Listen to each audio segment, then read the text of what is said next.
தலைப்பு: தி போட்டோடிராமா of creation. சிருஷ்டிப்பின் புகைப்பட நாடகம்.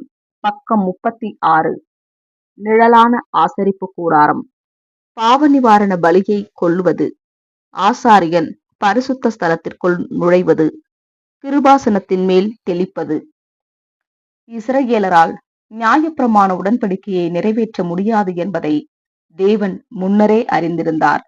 மேலும் அவர் ஆசரிப்பு கூடாரம் மற்றும் அதில் செலுத்த வேண்டிய பலிகளை பற்றி நுணுக்கமான வழிகாட்டுதல்களை கொடுத்திருந்தாலும் அது நமக்கு உணர்த்த வேண்டிய பாடங்களை தெரிவிப்பதற்காகவே கொடுக்கப்பட்டுள்ளன.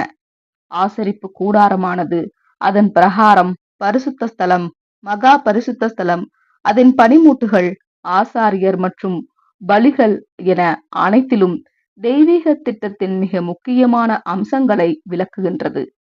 பாவ நிவாரண நாளின் பாவ நிவாரண பலியாகிய காளையானது மாம்சத்தில் வந்த இயேசுவை குறிக்கின்றது என்று பரிசுத்த பவுல் நமக்கு தெரிவிக்கிறார்.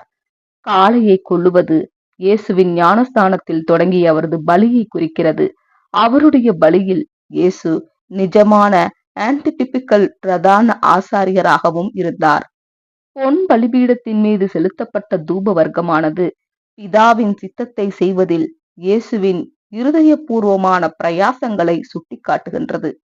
பரிசுத்த ஸ்தலத்திற்குள் இரத்தத்தை எடுத்து செல்வது நிஜமான ஆசாரியனின் அர்ப்பணிப்பை குறிக்கிறது. அங்குள்ள திரைச்சீலையானது அவரது சுய சித்தத்தை மறிக்க கொடுப்பதை அடையாளப்படுத்துகிறது.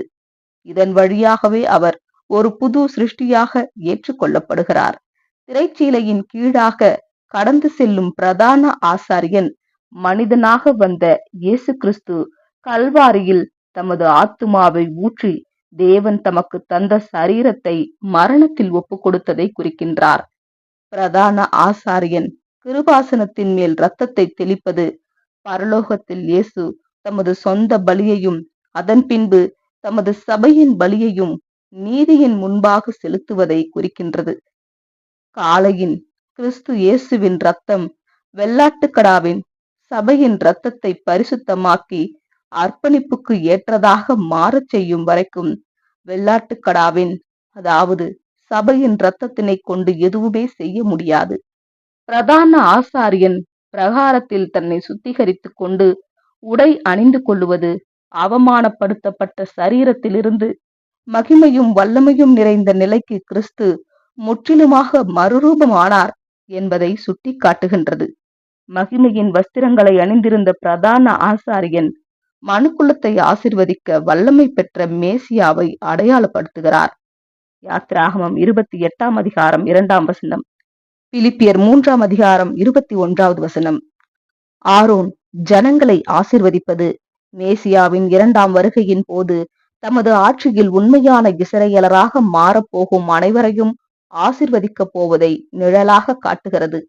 ஜனங்கள் ஆரவாரம் செய்வதும் முகங்குப்புற விழுவதும் பாவம் மற்றும் மரணத்தின் ஆளுகையை உடைய முடிவை குறிக்கின்றது. அவர்கள் எழுந்து நிற்பது அவர்களின் உயிர்த்தெழுதலை குறிக்கிறது. ஆமென்.